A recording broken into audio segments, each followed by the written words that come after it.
Oke, pada kali ini kita akan membahas mengenai psikotes berkaitan dengan personality test atau tes kepribadian, teman-teman. Nah, di sini sudah ada satu lembar kertas. Nah, mungkin bagi teman-teman ada yang udah tahu ini namanya apa? Ini adalah tes yang paling banyak digunakan di sejumlah tempat dalam melakukan penempatan karyawan, kemudian tes seleksi karyawan. Ya, betul sekali, ini adalah namanya tes DISC.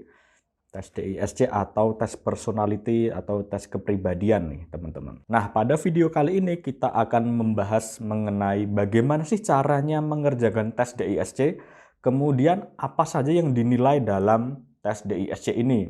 Nah, pertama-tama sebelum mengerjakan, instruktur biasanya akan meminta kita untuk mengisi nama. Di sini ada nama, tuliskan saja nama.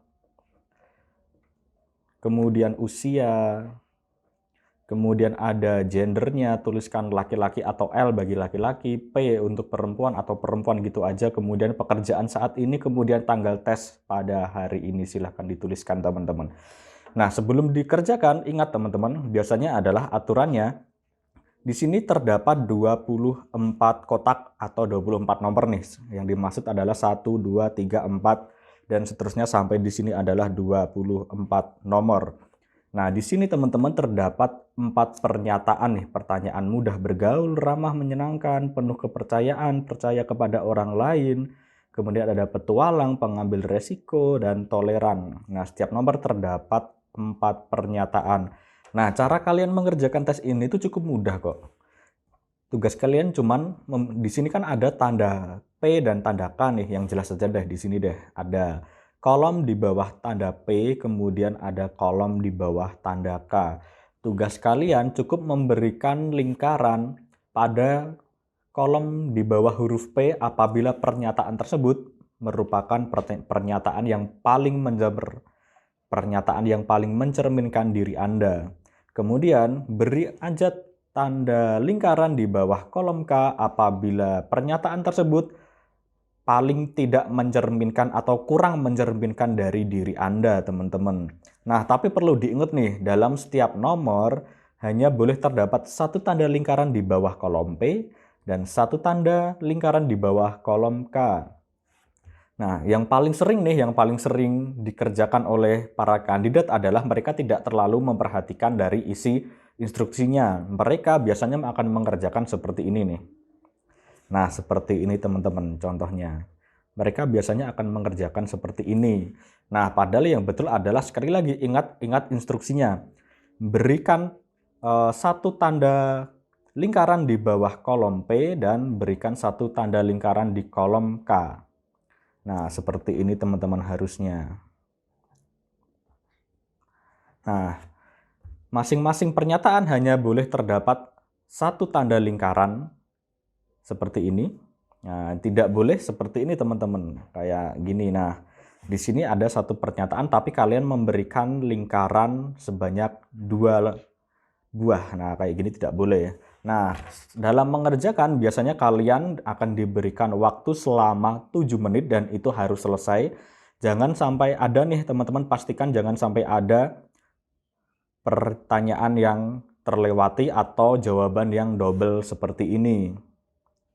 Nah, kemudian kalian harap mengerjakan seperti seandainya kalian sedang ada di dalam dunia kerja. Nah, di sini juga tidak ada jawaban yang salah maupun jawaban yang betul.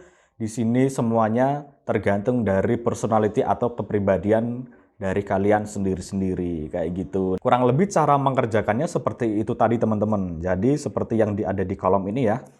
Nah, cara mengerjakannya seperti ini saja. Dan sampai seterusnya sampai ke nomor 24. Kemudian mungkin bagi sebagian teman-teman yang bertanya nih, sebetulnya DISC itu apa sih? Ya oke, mungkin bagi sebagian kalian nih yang udah tahu, DISC tentunya singkatan dari dominan, kemudian influence, kemudian steadiness, kemudian yang terakhir adalah compliance, teman-teman. Tapi lebih jauh apa sih masing-masing dari DISC itu, teman-teman? Nah, biasanya bagi orang-orang yang memiliki karakter D itu adalah orang-orang yang cenderung dominan. Dia adalah sebagai leader, orang yang orang yang berorientasi kepada target banget, kemudian dia punya kemauan kuat, kemudian tidak mudah putus asa, dan orang-orang tipikal seperti ini adalah orang-orang yang suka memimpin, teman-teman. Itu adalah kelebihannya. Kemudian kalau kekurangannya ada, pasti ada dong. Kekurangannya adalah biasanya nih sering dianggap oleh teman-temannya atau rekan kerjanya dia adalah seorang yang diktator, kemudian orang yang suka memaksa, kasar, nggak sabaran, kemudian orang yang tergesa-gesa, dan biasanya adalah tipe-tipe orang yang suka menuntut nih.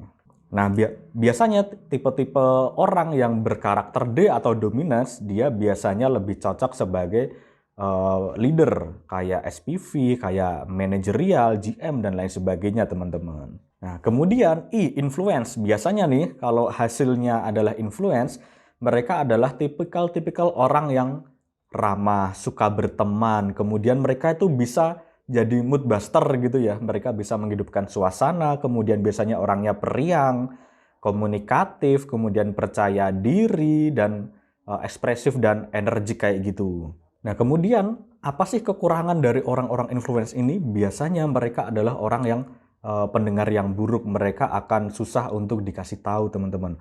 Kemudian adalah orang-orang yang banyak bicara, kemudian orang yang emosional, punya keinginan yang kurang realistis, kayak gitu. Nah, biasanya kalau di tempat-tempat kerja sebagai sales, sebagai marketing, cocok nih buat posisi influence. Kenapa? Karena mereka memiliki komunikasi persuasif yang cukup bagus nih, teman-teman. Atau komunikasi yang untuk mengajak untuk mengikuti apa yang mereka katakan. Selanjutnya nih, di bagian S atau steadiness. Biasanya sih orang-orang steadiness ini orang yang tenang, lembut, kemudian orang-orang yang mampu mengendalikan diri mereka, kalem, sabar, bijak, kayak gitu, teman-teman ya.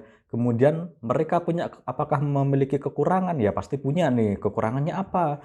Orang-orang seperti ini adalah orang yang cenderung untuk pasif, kemudian lamban dalam berproses, kemudian mudah untuk berpuas diri, kemudian mereka juga orang-orang yang cenderung menghindari konflik nih. Nah, tipe S ini biasanya cocok nih buat sebagai misal CS di bagian pelayanan, karena mereka adalah orang-orang yang tipikal mau mendengarkan keluh kesah orang lain. Mereka cukup mau untuk mendengarkan keluh kesah dari orang lain. Nah, C yang terakhir adalah compliance. Nah, di sini kelebihan orang-orang yang compliance, mereka adalah orang yang by data, orang yang teliti, analitisnya cukup kuat. Mereka cukup cermat, memiliki rencana yang terorganisir. Kemudian mereka adalah orang yang perfeksionis, idealis, kemudian juga memiliki standar yang tinggi terhadap suatu hal. Nah, kekurangan dari compliance ini, mereka cenderung orang yang terlalu berhati-hati, terlalu pemilih, mereka terlalu mudah curiga, teman-teman. Kemudian mereka juga karena terlalu perfeksionis, jadi mereka terlalu lambat untuk menentukan atau memecahkan masalah nih, teman-teman. Kemudian compliance ini biasanya cocok sebagai orang-orang misal di bagian developer gitu ya, pengembang website, karena mereka kan by data, semuanya serba berhati-hati. Biasanya nih compliance selain sebagai developer, mereka juga bisa kok kita taruh sebagai orang-orang tipikal sales gitu ya, tapi mereka akan berjualan by data. Biasanya kayak gitu ya, sebenarnya nggak ada yang salah juga gitu. Oke, nah teman-teman, kemudian untuk penjelasan lebih lanjut nih berkaitan dengan DISC, nah kita buat kayak gini aja, DISC.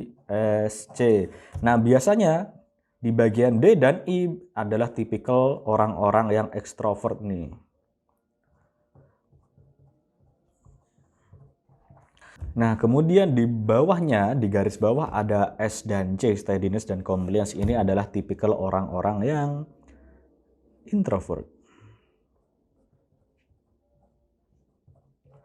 Nah, kayak gini, teman-teman. Nah, itu tadi kalau dibagi berdasarkan tipikal dia extrovert dan introvert nih. Kemudian sebetulnya dia bisa dibagi juga.